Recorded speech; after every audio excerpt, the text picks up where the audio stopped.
In the years of very low rates and high liquidity injections, one of the main negative side effects of loose monetary policy was the rise in zombie companies. Zombie companies are those that are unable to repay their financial commitments with operating expenses.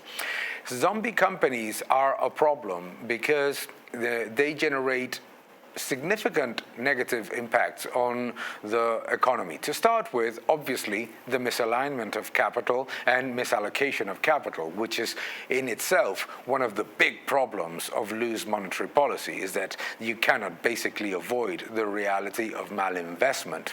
The second is the challenge that these companies create to the financial system. They stress the financial system in a way in which was probably higher than what the ratios would indicate, because they tend to be very large companies.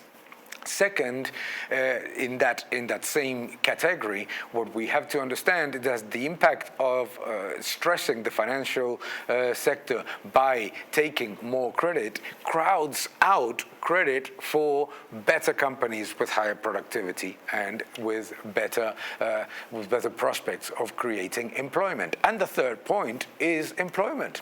Is that, if anything, what we can take from the recovery is that the rise of zombie companies generates what would be indicated as a jobless recovery, i.e. a recovery in which unemployment improves, but labor participation ratio doesn't come back to the levels prior to the crisis, the employment to population ratio remains low, the number of working hours is below the periods prior to the crisis. So big problems arise from the rise of zombie companies. It is not a small problem, and it's certainly one that creates a much larger impact on the economy than what central banks perceive.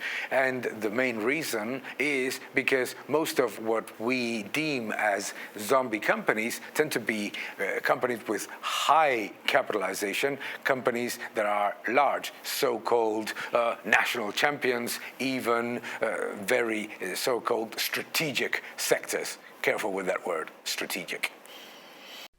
Thank you for watching this video. Please subscribe to my channel, like my videos, leave your comments below, and keep defending freedom. Thank you very much.